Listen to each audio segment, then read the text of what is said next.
Hello viewers, welcome to PP spicy kitchen. আজ আমার recipe তালের পুলি পিঠা। তালের সিজনে এই রেসিপিটা না হলে বছরটা একেবারে অসম্পূর্ণ থেকে যায়।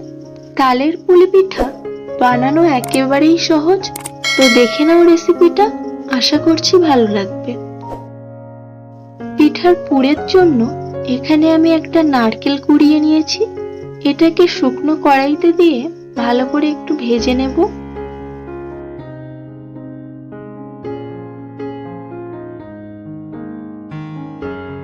এর মধ্যে দুটো এলাচ চিড়ে দিয়ে দেব। কাঁচা নারকেলটাকে একটু ভেজে নেব। যখন হালকা লাল লাল হয়ে আসবে তখন এর মধ্যে চিনি দিয়ে দেব। আমি এখানে 1 কাপ চিনি দিচ্ছি। চিনিটা দিয়ে অনবরত নাড়তে হবে।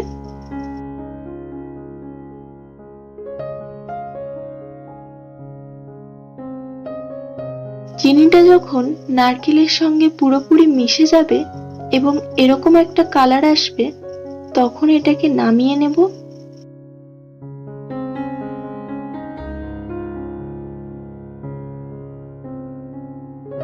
এরপর কড়াইতে 1 কাপ সুজি দিয়ে দেব।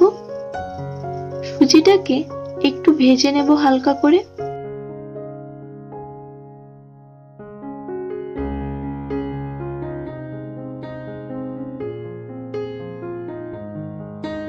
এই সুজির মধ্যে দিয়ে দেব 1 কাপের একটু কম ময়দা আর দেব স্বাদ মতো লবণ। ময়দা আর সুজিটাকে 1 মিনিটের মতো ভেজে নেব। এরপর এর মধ্যে তালের পাল্প দিয়ে দেব। তালের পাল্প অল্প অল্প করে দেব আর সুজি আর ময়দাটাকে মেশাতে থাকবো। যতটা পরিমাণে লাগবে ততটাই দিতে হবে। এখানে অল্প অল্প দিচ্ছি আর মিশিয়ে নিচ্ছি। তো আমার এখানে মোট 3 কাপ তালের পাল্প লেগেছে।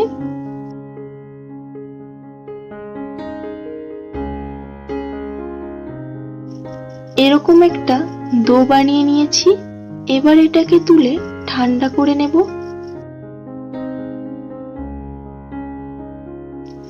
ঠান্ডা হয়ে যাওয়ার পর এটাকে একটু ভালো করে মেখে নেব।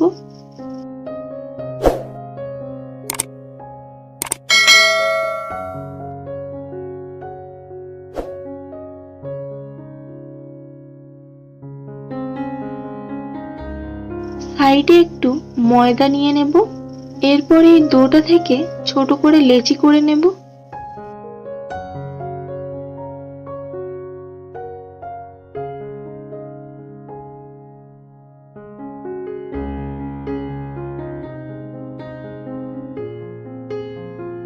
এরপর হাতে একটু ময়দা লাগিয়ে এটা থেকে পিঠেগুলো বানিয়ে নেব।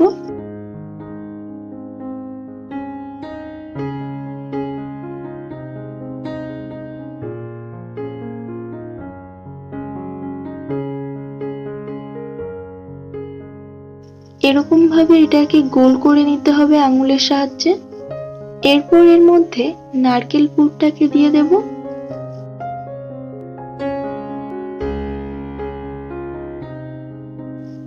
আর উপর থেকে চেপে এটাকে মুড়ে দেব।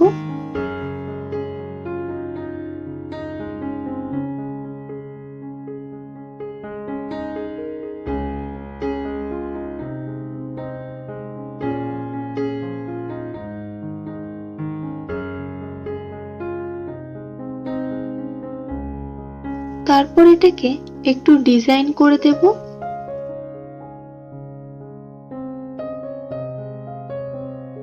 তো এরকম ভাবে সব পিঠেগুলোকে বানিয়ে নেব। আমি আরেকটা করে দেখাচ্ছি।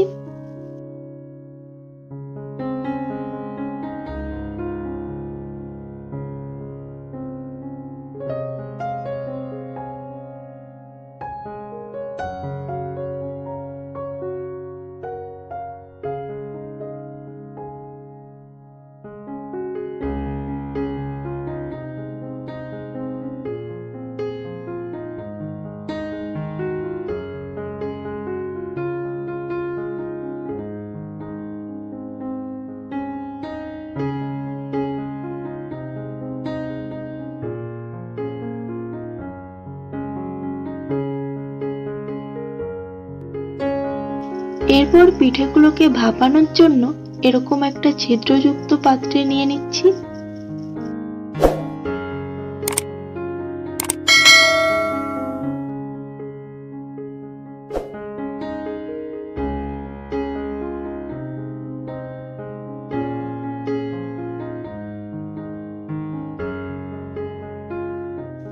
একটা পাত্রে এরকম একটু জল নিয়ে নিয়েছি। এই জলের উপর পিঠের গামলাটাকে বসিয়ে দেব। উপর থেকে একটা ঢাকনা দিয়ে দেব। এটাকে 20 থেকে 25 মিনিট হাই ফ্লেমে ভাপিয়ে নেব। তো 25 মিনিট পর দেখো পিঠেগুলো একেবারে পারফেক্ট ভাবে সেদ্ধ হয়ে গেছে। এবার এগুলোকে তুলে ঠান্ডা করে নেব। তো তৈরি হয়ে গেল তালের পুলি পিঠা। তোমরাও একই রকম ভাবে বাড়িতে ট্রাই করো। ভীষণই সহজ রেসিপি। আর কমেন্ট করে জানাও আমার এই রেসিপি তোমাদের কেমন লাগলো। ভালো লাগলে একটা লাইক, আর চ্যানেলে যারা নতুন তাদের কাছে অনুরোধ রইল চ্যানেলটিকে সাবস্ক্রাইব করে পাশে থাকার। সবাই ভালো থাকবে। আবার ফিরবো নতুন কোনো রেসিপির ভিডিও নিয়ে।